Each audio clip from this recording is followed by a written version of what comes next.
मैं इस पर टिप्पणी करना नहीं चाहता, मैंने कोट अनकोट यशवंतराव चौहान जी का वाक्य कहा है, परंतु मैं इतना जरूर कहना चाहूंगा कि शिवाजी महाराज का जीवन एक सत्ता लालसा से प्रेरित जीवन नहीं था। शिवाजी महाराज का जीवन 100 सालों से अधिक सालों से किए गए अत्याचार के सामने विद्रोह और संघर्ष करने का जीवन था। शिवाजी महाराज का जीवन स्वधर्म के प्रति निष्ठा के साथ, अपनी निष्ठा के साथ स्वधर्म के लिए संघर्ष करने का जीवन था। शिवाजी महाराज का जीवन स्वभाषा को महिमा मंडित करने का था और शिवाजी महाराज का जीवन स्वराज को स्थापित करने का था।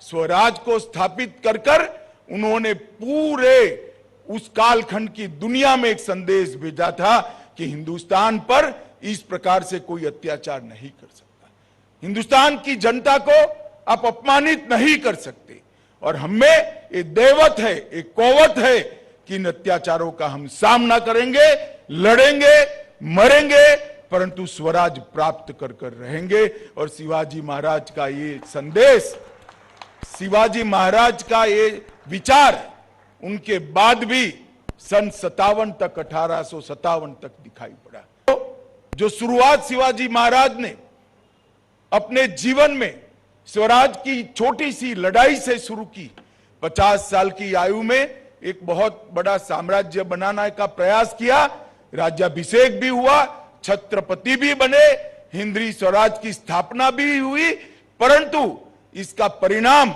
आने वाले सालों में क्या है? 1680 के बाद क्या हुआ? 1680 के बाद शिवाजी के विचार की यात्रा रुकी नहीं। 1680 के बाद भी शिवाजी महाराज की यात्रा को आगे बढ़ाते गए।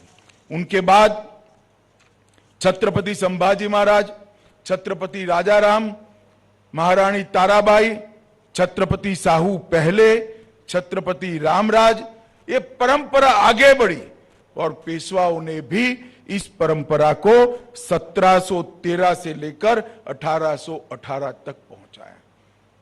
और ये जो स्वराज का झंडा था, स्वराज का भगवा ध्वज लेकर यहां से निकली हुई स्वराज की यात्रा अटक से कटक तक और गुजरात से लेकर बंगाल तक पहुंची और समग्र भारत को एक स्वतंत्रता की चेतना देने का काम शिवाजी महाराज के विचार ने किया। मित्रों, बहुत बड़ी कठिन लड़ाई थी और कहीं पर भी ये साम्राज्य विस्तार के लिए नहीं हुई। मैं उदाहरण दे सकता हूं, गुजरात मुगलों के ताबे में था, गुजरात जीता गया, वहां गायकवाड़ को प्रस्तापित किया गया, साथ में ही राजस्थान था, वहां राजपूताना था, वहां कोई नहीं गया। अटक, कटक, बंगाल, ये सभी उस वक्त के मुगल साम्राज्य के हिस्से थे जिसको शिवाजी महाराज ने शुरू की हुई स्वराज की लड़ाई ने इसको स्वतंत्र करने का काम किया और आगे बढ़ाने का काम किया।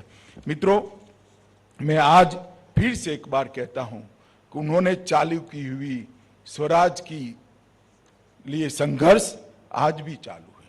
स्वराज, स्वधर्म और स्वभाषा, इस पे लिए उनका आग्रह इतना था कि हर चीज पर झलकता था।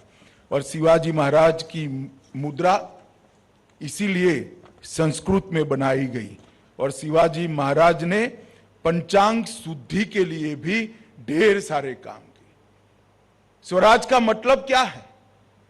सिर्फ शासन बदलना नहीं है। स्वराज का मतलब है अपने विचारों से, अपनी संस्कृति से, अपने खुद के धर्म के आधार पर शासन चले और उन्होंने पंचांग शुद्धि शिवाजी महाराज ने कराई और करण कौस्तुभ संस्कृत ग्रंथ इसके लिए लिखा गया। संभाजी महाराज को भी उन्होंने संस्कृत सिखाने का प्रयास किया। संभाजी महाराज ने भी बुद्ध भूषण नाम का संस्कृत ग्रंथ भी लिखा और सबसे पहले राज्य व्यवहार का कोश, शासकीय भाषा यहां पर बनाने का प्रयास अगर किसी ने किया तो शिव छत्रपति ने किया। 1400 शब्दों का एक कोश जिसके अंदर पहली बार शासन में न्यायाधीश, सिंहासन, दुर्ग, द्वीप इस शब्दों की शासकीय व्याख्या करने का काम किया गया और पहली बार लंबे समय के बाद हमारी स्वभाषा में शासकीय शब्दकोश अगर किसी ने बनाया तो शिवाजी महाराज ने भी बनाया। मुगलों और पर की आक्रांताओं के शासन में अनेक मंदिरों को तोड़ा गया। पिछले सप्ताह ही प्रमोद सावंत जी ने गोवा में सप्तकोटेश्वर मंदिर का पुनर्निर्माण किया। वो सप्तकोटेश्वर मंदिर को शिवाजी महाराज ने ही उसको पुनर्निर्माण किया था। आज उसका फिर से जीर्णोद्धार हुआ है। इसी तरह से दक्षिण के दिग्विजय के प्रवास में तिरुवन्नमलाई में अरुणाचल शिव मंदिर का भी जीर्णोद्धार किया गया। उन्होंने ढेर सारे मंदिर को सामने बड़े बड़े द्वार बनाए और एक प्रकार से जो विध्वंस उस वक्त फैलाया गया था, कुछ टीका करे बगैर उन्होंने अपनी कृति से उसको रिपेयर करने का काम किया।